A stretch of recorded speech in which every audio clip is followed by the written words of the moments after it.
Salut à tous et bienvenue dans cette nouvelle vidéo de Thomas Makes Project, la troisième du projet numéro 4, m'implanter sur les réseaux sociaux. La semaine dernière, on a parlé du projet Facebook que j'ai commencé ce lundi avec une publication motivante tous les jours du lundi au vendredi à 10 h du matin. Donc si ça vous intéresse, je vous conseille d'aller faire un tour et de liker la page Thomas Makes Project sur Facebook. Et en attendant, aujourd'hui, on va parler de Twitter. Comme vous pouvez le voir, on est sur une photo donc de la page d'accueil de Twitter. Et on voit ça juste après l'intro. A tout de suite!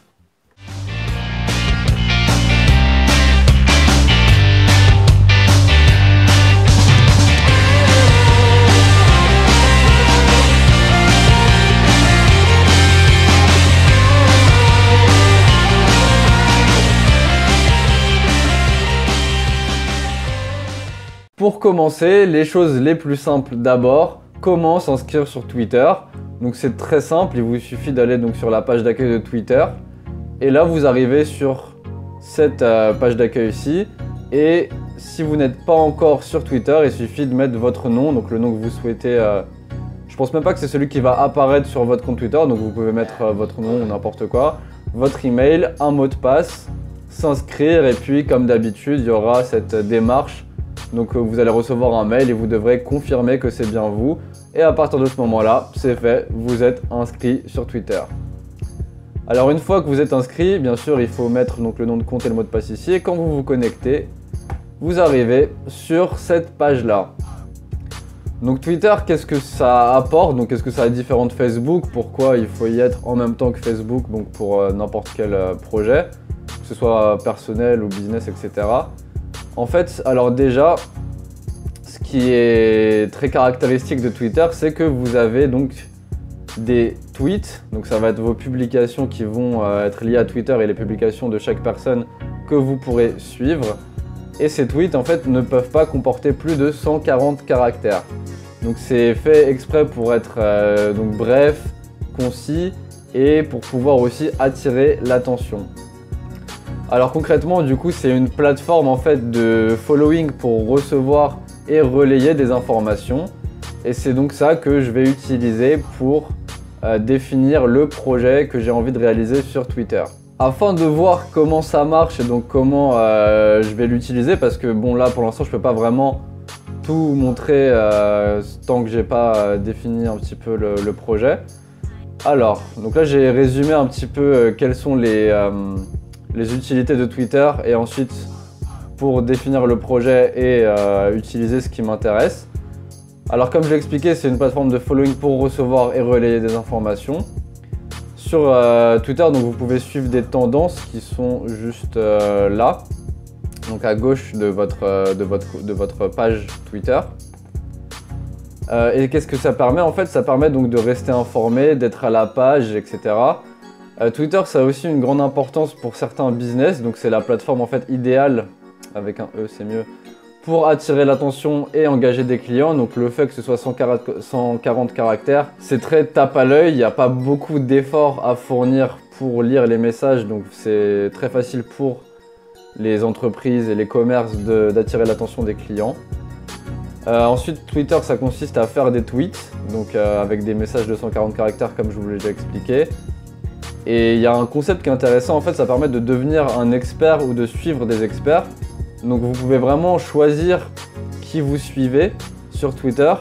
Et si vous choisissez par exemple un thème précis, donc si on prend l'exemple du sport, du football, vous pouvez suivre l'actualité des clubs que vous préférez, dans les championnats que vous préférez. Et par exemple, vous pouvez vraiment devenir un expert de ces sujets-là parce que vous recevrez que des informations sur ces thèmes. Ensuite, sur Twitter, il y a quelque chose qui est très important, donc c'est l'utilisation des hashtags. Donc ça permet d'avoir les hashtags, vous connaissez sûrement, c'est ce signe-là. Et en fait, ça permet d'avoir donc des liens directs pour le sujet que vous allez traiter. Donc par exemple, si je veux parler de, je sais pas, de football, donc imaginons que le Real Madrid arrive en finale de la Champions League et que je veuille encourager le Real Madrid, je fais « Allez, le Real, vous êtes les plus forts ». hashtag réal.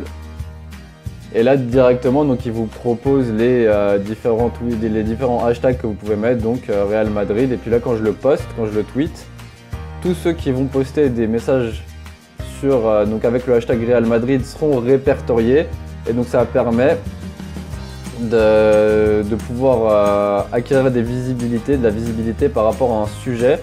Et il y a une organisation en fait de toutes les personnes qui vont être intéressées par ce sujet aussi, qui vont pouvoir donc voir votre tweet et peut-être pouvoir le retweeter. Et du coup on arrive à cette fonctionnalité du retweet. Donc au-delà de pouvoir tweeter et publier des messages que vos followers pourront suivre, vous pourrez aussi donc retweeter les publications de personnes qui donc vous ont intéressé ou interpellé. Et ça permet ainsi de publier un tweet écrit par quelqu'un d'autre sur ma page de Twitter. Ensuite, il y a une dernière fonctionnalité. Donc si vous voulez attirer l'attention de quelqu'un en particulier, vous pouvez mettre arrobase et le nom d'une personne. Donc par exemple, allez, Tom Cruise. Et donc si je veux que Tom Cruise soit alerté par ma publication sur le Real Madrid, il suffit de mettre son nom et ça apparaîtra sur donc ça. Il recevra une notification dans ce petit onglet là de ma publication. Après, est-ce qu'il la verra? Je ne sais pas, parce que je pense que les personnes aussi célèbres sont un petit peu. Donc il a combien de followers Tom Cruise? Il a 6 millions d'abonnés, donc à mon avis parmi ces 6 millions il ne voit pas tous les messages, mais on ne sait jamais. Donc voilà, c'est à peu près tout pour les fonctionnalités. Et donc du coup on peut en venir au projet que j'ai décidé de définir par rapport à Twitter. Comme vous l'avez peut-être déjà lu donc, depuis que la vidéo a commencé, le projet que j'ai choisi par rapport à Twitter s'appellera donc le projet Évasion. Et en fait pour moi c'était important donc pour utiliser toutes les fonctionnalités de Twitter de manière pertinente de choisir un thème. Donc j'ai choisi le thème du voyage. Et pourquoi c'est intéressant de choisir un thème précis? Parce que c'est très facile grâce aux fonctionnalités de Twitter de choisir, donc de filtrer des informations précises. Et c'est pour ça en fait qu'on peut devenir un expert en connaissant toutes les particularités d'un sujet sans être distrait par toute une autre masse d'informations comme ça peut arriver sur Facebook. Donc moi j'ai choisi le thème du voyage parce que voilà, sur le long terme j'aimerais bien développer un projet autour du voyage qui sera donc un long projet, etc. Et je me suis dit que ce serait vraiment une bonne opportunité donc d'utiliser cette plateforme pour me mettre dans cet état d'esprit. Et du coup ce serait l'utiliser pour vraiment amener toute mon attention et donc mon intention vers le fait de construire quelque chose autour du thème du voyage. Et ainsi développer un état d'esprit qui va me permettre au fur et à mesure de me projeter et vouloir concrétiser l'idée de faire un voyage. Donc comment je vais l'utiliser concrètement pour faire un projet Évasion?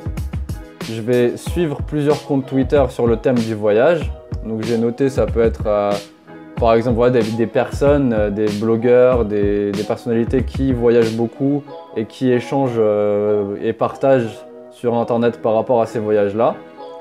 Ça peut être des applications donc, comme Couchsurfing, Airbnb, etc. Tout ce qui est lié donc, au voyage et aux accommodations. Ça peut être des lieux tout simplement. Donc j'ai mis en exemple par exemple les Maldives. Ça peut être intéressant de suivre des lieux un peu paradisiaques, des lieux que je voudrais visiter pour plus tard pour me mettre dans l'ambiance un petit peu. Et ensuite, pourquoi pas aussi des compagnies, donc Air France ou alors même des sites qui incluent plein de compagnies, Go Voyage, pour peut-être déceler des opportunités qui pourraient être intéressantes. Donc voilà, c'est vraiment ça Twitter c'est vraiment ça que Twitter permet. Par exemple, si je suis sur Twitter, par exemple, donc je recherche une blogueuse dont j'aime bien le travail qui s'appelle Little Gypsy, donc voilà, que je trouve ici. Alors en fait, c'est une blogueuse de voyage. Alors la description, on peut voir bohème d'1m61 qui aime voyager en s'amusant, donc ça correspond à mon thème. Et si on regarde un petit peu, donc voilà à quoi ça ressemble donc les tweets. Donc là on peut voir que Little Gypsy a retweeté un tweet donc de Easy Voyage. Et que là, elle a tweeté donc, un tutoriel où partir quand on a peur de voyager. Donc c'est une vidéo qu'elle a faite que j'ai vue et que j'ai beaucoup aimé. Et donc si je décide de la suivre, je clique ici.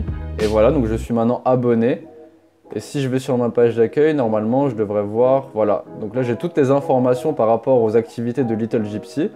Donc ce qu'elle a tweeté et retweeté. Et si je fais ça pour plein de... Si je m'abonne à plein de comptes Twitter qui sont axés sur le thème du voyage, donc ça peut être pas forcément que des personnes, mais aussi des applications, etc. Du coup, mon fil d'actualité sera rempli de tweets sur ce sujet-là et je pourrais donc vraiment me mettre dans l'ambiance. Et c'est ce que j'ai décidé de faire, du coup, et pour m'impliquer, donc voilà, faire un effort d'implication sur le sujet, parce que regarder c'est bien, mais s'impliquer c'est mieux pour se mettre dans la dynamique de pouvoir en faire quelque chose soi-même. Et ben j'ai décidé de retweeter le plus marquant pour moi parmi tous les comptes que j'aurais suivis, retweeter le tweet le plus marquant pour moi le samedi et le dimanche, un tweet spécifique parmi tous ceux que j'aurais sur ma page d'accueil. C'est donc tout ce que j'avais à exprimer sur le sujet de Twitter. Si vous voulez me trouver sur Twitter, du coup, c'est Thomas Makes Projects attaché. Voilà, c'est ça. Donc, @THOM Projects attaché aussi, comme vous pouvez le voir ici. Du coup, on se retrouve, j'espère, sur ce réseau social comme sur Facebook. En attendant, je vous fais des gros bisous. Et je vous dis à jeudi prochain où on parlera d'Instagram.